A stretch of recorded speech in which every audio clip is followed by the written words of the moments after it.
I'm going to assume most of you saw and loved the Lego Movie.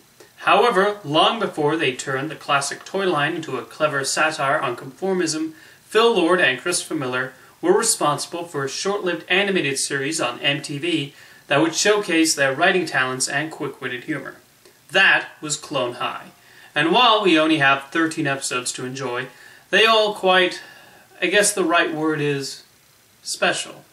The premise of the series is fairly simple, as the government takes historical figures and clones them, resulting in teenage versions that live their wacky lives in a high school closely guarded by the government and a mad scientist.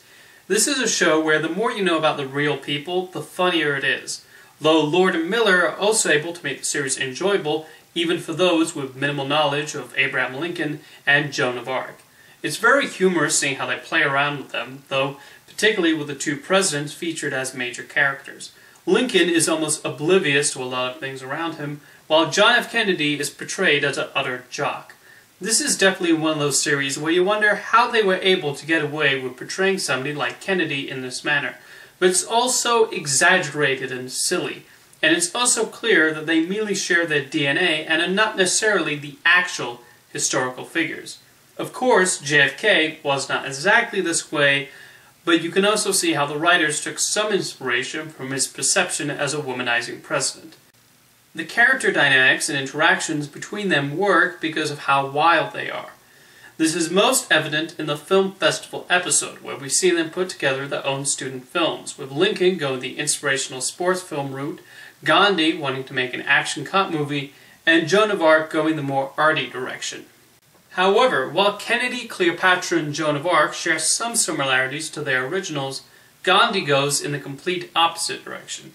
Lord and Miller have described their Gandhi as somebody who has such a legacy to live up to that he prefers to just not even try and be his own person.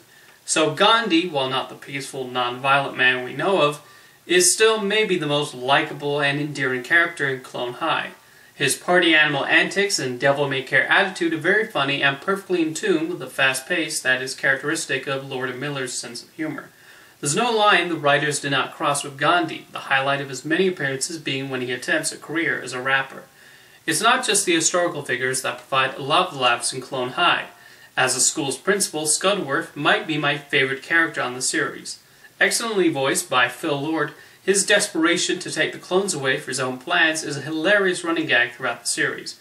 His general apathy towards anyone else only makes him funnier, though his relationship with his robotic butler does have its sweet moments. The series is also a parody on high school dramas, with every story being deemed a very special episode. The writers take those typical episodes and go completely nuts and further with the material than we might expect. One episode of an anti-littering message is taken to the extreme when one student's lack of care on the matter leads to death. In probably the most inventive episode, the writers take the anti-drug special to hilarious heights when they mount it as a big musical and has everyone getting addicted to raisins. Thus, they take advantage of the animation medium to bring a lot of appropriately trippy imagery. We even get the kind of faceless monster that usually appeared on those anti-drug PSAs of the 1980s. Again, if you're in any way familiar with those, that just ups the laugh quotient. The Christmas episode also plays with the usual cliches, as we get the grump who's turned off by the holidays, and the characters who get a job to try and get enough to buy a present. Again, showing the unshackled bonds of the show allowed by MTV, Lord and Miller do not skimp on the more outlandish and even gory bits when Gandhi and Lincoln try to invent a new type of utensil. Another thing I want to compliment Clone High on is the animation.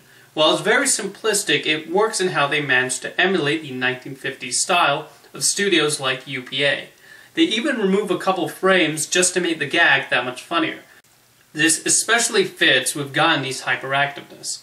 Yet, when they need the characters to be expressive, they succeed in that task. Not to mention, there's something appealing about the character designs. The designs kind of remind me of something, I just don't remember what. Anyway, you might be wondering, if this series was so funny and inventive, why are there only 13 episodes? Well, the depiction of Gandhi's clone did not go over well in India, and there were actually hunger strikes and protests to get the series off the air. Even though Lord and Miller had some funny ideas for what to do with a second season with or about Gandhi, MTV made the decision to pull the plug. Nonetheless, there have been traces of Clone High in their later work. There are, of course, the meta jokes and fast-paced energy that are consistent in their films and television series. And they've even continued the running gag of a dolphin sound appearing in every episode of Clone High. My favorite callback to Clone High, though, might be Will Forte again voicing Abraham Lincoln in the Lego Movie. With their recent success, it's worth looking back at the show that helped launch Phil Lord and Christopher Miller's career and see a lot of the early comedic potential from the folks who made food rain from the sky and brought Lego bricks to life. See you next time.